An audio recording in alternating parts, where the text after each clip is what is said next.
장사한 지 사흘 만에 죽은 자 가운데서 다시 살아나시며 하늘에 오르사 전능하신 하나님 우편에 앉아 계시다가 저로서 산 자와 죽은 자를 심판으로 오시리라. 성령을 믿사오며 거룩한 공예와 성도가 서로 교통하는 것과 죄를 사하여 주시는 것과 몸이 다시 사는 것과 영원히 사는 것을 믿사옵나이다. 아멘.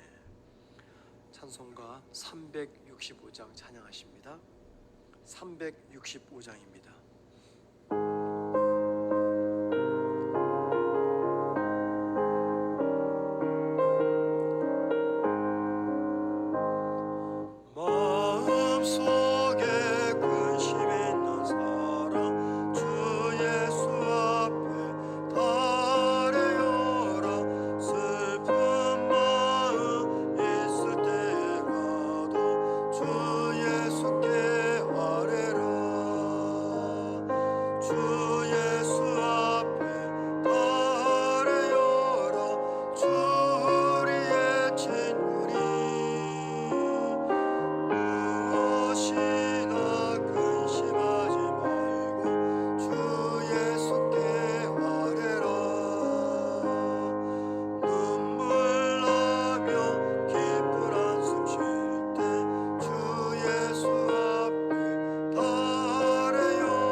예레미야가 3장 55절에서 마지막 절 66절까지입니다.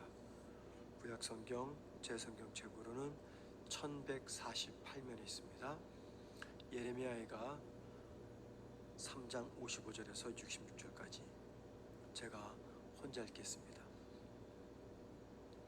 여호와여, 내가 심히 깊은 구덩이에서 주의 이름을 불렀나이다. 주께서 이미 나의 음성을 들으셨사오니 이제 나의 탄식과 부르짖음에 주의 귀를 가리지 마옵소서. 내가 죽게 아랫날에 주께서 내게 가까이 하여 이르시되 두려워하지 말라 하셨나이다. 주여, 주께서 내 심령의 원통함을 풀어주셨고 내 생명을 속량하셨나이다. 여호와여, 나의 억울함을 보셨사오니 나를 위하여 원통함을 풀어주옵소서. 그들이 내게 보복하며 나를 모해함을 주께서 다 보셨나이다. 여호와여, 그들이 나를 비방하며 나를 모해하는 모든 것, 곧 일어나 나를 치는 자들의 입술에서 나오는 것들과 종일 나를 모해하는 것들을 들으셨나이다. 그러니 그들이 앉으나 서나 나를 조롱하여 노래하는 것을 주목하여 보옵소서.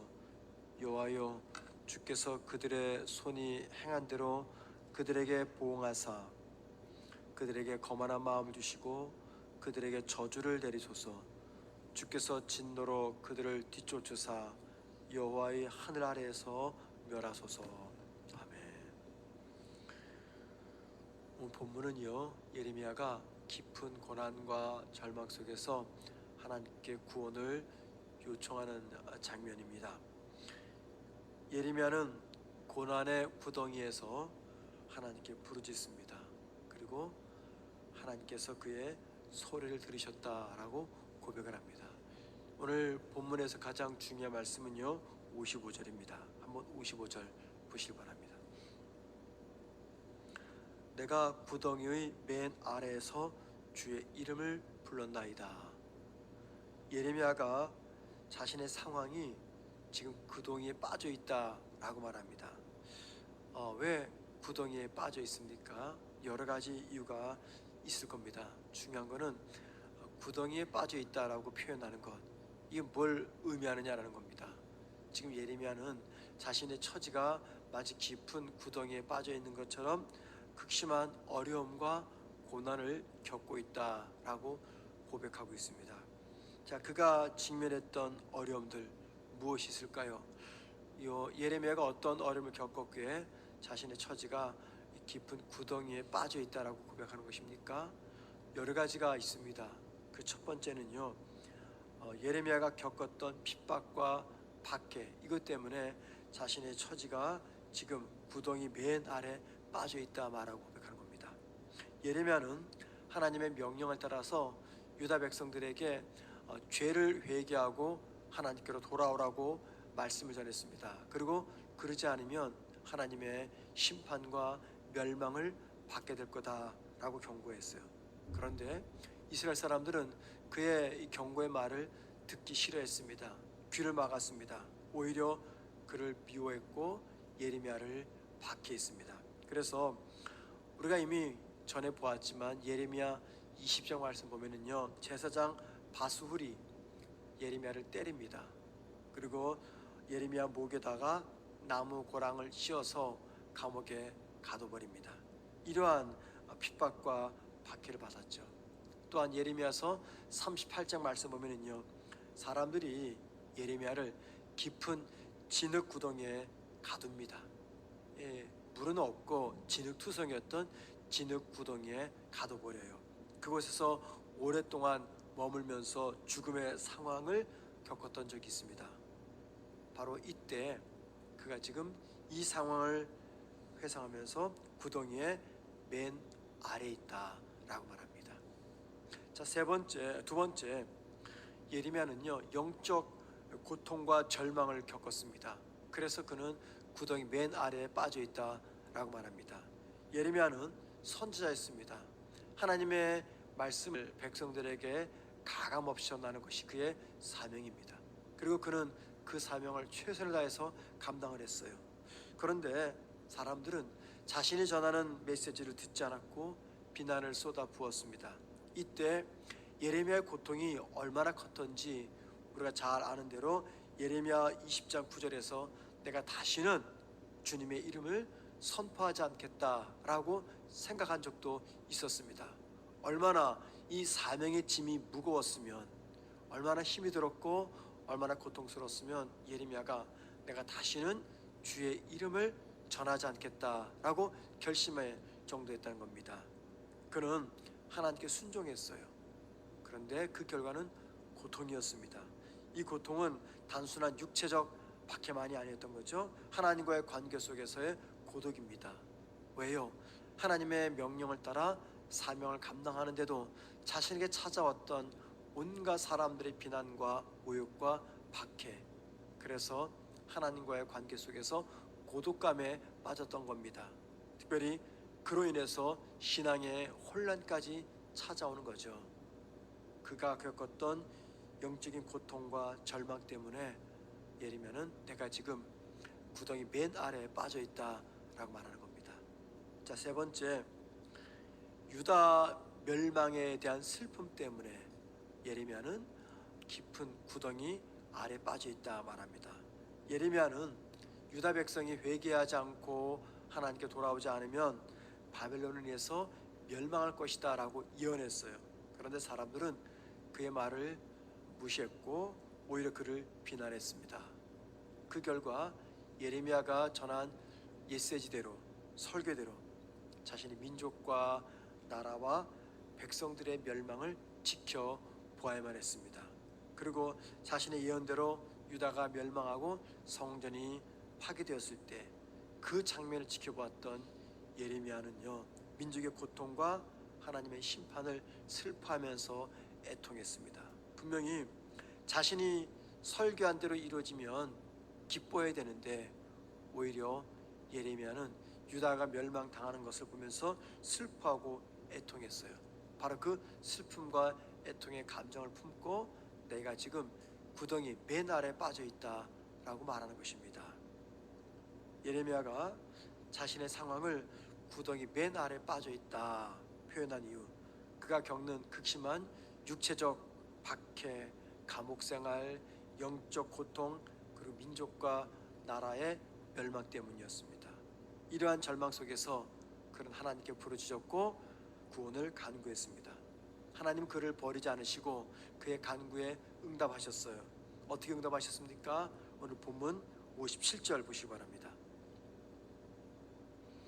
내가 주께 아랫날에, 즉 내가 하나님께 구덩이에 빠져있는 내 상황에 대해서 기도한 날에, 그 말입니다. 주께서 내게 가까이 하여 이르시되 두려워하지 말라, 이렇게 말씀하셨어요. 자, 그리고 나서 이제 58절부터 60절까지는요, 하나님이 그의 생명을 구원하셨고 그의 송사를 변호해 주셨음을 감사하는 예레미야의 고백입니다. 그리고 61절에서 63절은요, 예레미야가 자신을 조롱하고 괴롭히는 자들의 말을 하나님이 다 들으셨고 그들의 계획과 행동도 하나님 앞에 숨길 수 없게 되었다라고 고백하는 내용입니다. 마지막으로 64절에서 66절까지는 예레미야는 하나님께 원수들을 심판할 것을 간구했고 그들이 당할 징벌을 하나님께 맡겼다라는 내용입니다. 이 모든 내용이 55절에 기록되어 있는 내가 구덩이에 빠져 있습니다 라는 말씀과 연결되어 있는 것이죠. 여러분, 예레미야가 이 구덩이에 빠진 상황은 우리에게 많은 교훈을 가져다 줍니다. 예레미야의 고난은요, 과거 한 인물의 흘러간 고난 이야기가 아닙니다. 오늘도 우리 삶에도 동일하게 적용될 수 있는 중요한 진리를 담고 있는 말씀인 것이죠. 왜 그렇습니까? 그것은 우리도 예레미야처럼 인생의 깊은 구덩이에 빠져서 절망하거나 또는 영적으로 완전히 지쳐버릴 상황에 직면할 때가 있기 때문입니다. 예레미야가 겪었던 그 고통이 우리도 얼마든지 겪을 수 있는 고통이기 때문에 예레미야처럼 저와 여러분도 구덩이에 빠질 때가 있다는 겁니다. 그런데 예레미야는 구덩이에 빠졌을 때 절망만 하지 않고 하나님께 부르짖었습니다. 그리고 하나님께서 두려워하지 말라, 내가 너와 함께한다 라는 말씀을 전하신 거죠. 우리도 마찬가지입니다. 인생의 구덩이에 빠져 있을 때 우리가 해야 될 가장 중요한 것 또는 최선의 방법, 그게 무엇이겠습니까? 예레미야가 우리에게 알려주죠. 하나님께 부르짖는 것입니다. 그래서 나도 예레미야처럼 구덩이에 빠져 있다라고 느껴질 때 확인해 보셔야 됩니다. 내가 예레미야처럼 하나님께만 부르짖고 있는지 말이죠. 사람들은 우리를 외면합니다. 그리고 우리가 사람들에게 도움을 요청할 때 그들은요, 우리의 상황을 해결하지 못할 때가 너무나 많습니다. 하지만 하나님은 언제나 우리의 소리를 들으시죠. 우리의 기도를 외면하지 않습니다. 그러므로 우리 인생에 어떤 구덩이가 있든지 하나님께 부르짖어야 됩니다. 왜요? 하나님은 언제나 듣고 계시기 때문입니다. 그런데 예레미야는요, 구덩이에 빠졌을 때 그 즉시 구출되진 않았습니다. 그는 이 구덩이에 빠져서 고난의 시간을 견디면서 하나님의 응답을 기다렸어요. 그런데 여러분, 이건 우리도 똑같습니다. 그러니까는 예레미야의 고난과 그 이후의 모든 모습은 오늘 저와 여러분이 겪는 모든 모습들을 그대로 지금 보여주고 대변하고 있어요. 우리가 고난의 시간을 만났을 때, 구덩이에 빠졌을 때 기도한다고 그 즉시 해결됩니까? 아니죠. 대부분은 기다려야 됩니다. 어려움 당할 때 즉시 해결되지 않을 때가 너무나 많습니다. 하나님이 저와 여러분을 기다리게 하십니다. 왜요? 우리를 인내하도록 하기 위해서입니다. 인내는 우리 신앙을 강하게 합니다. 그리고 인내는 저와 여러분을 하나님 앞으로 나아가게 합니다. 우리의 기도가 즉각 응답되지 않더라도 하나님은 당신의 시간표 계획 속에서 가장 선한 때에 우리의 기도를 들으시고 응답하실 것이라는 이 사실을 기억하셔야 됩니다. 구덩이의 경험, 우리 믿음을 성장시킵니다. 인생의 구덩이에 빠졌을 때 하나님이 나를 훈련시키는구나 하는 훈련의 기회로 바라볼 줄 아는 믿음이 있어야 됩니다. 왜요? 하나님은 그 구덩이를 통해서 저와 여러분의 신앙을 더 깊고 더 강하게 변화시키기 때문입니다. 우리는 그 구덩이 같은 어려움 속에서 하나님을 더 의지하게 됩니다. 그리고 마침내 그분의 은혜와 그분의 능력을 경험하게 되는 것이죠. 자, 그런 일을 겪고 나면 우리의 믿음은요, 이전보다 훨씬 깊어지고 단단해지고 성숙해집니다. 그래서 구덩이에 빠지는 경험이 없으면 우리의 믿음은 결코 변하거나 성장되거나 바뀌지 않게 됩니다. 그래서 여러분, 우리가 이런 고백을 할 줄 알아야 됩니다. 구덩이는 내 믿음을 잃어버리는 장소가 아니라 오히려 내 믿음이 더 깊어지고 견고해지고 단단해지고 자라나는 장소다라는 것입니다. 오늘 내가 어떤 구덩이를 만났든지 나를 죽이는 것이 아니라, 나를 침몰시키는 것이 아니라 나를 더 강하게 하고 나를 더 변화시키며 더 하나님께 가까이 나아가는, 하나님께서 내게 주신 또 다른 모습의 은혜의 통로임을 믿음으로 고백하기를 주의 이름으로 축원드립니다. 기도하겠습니다.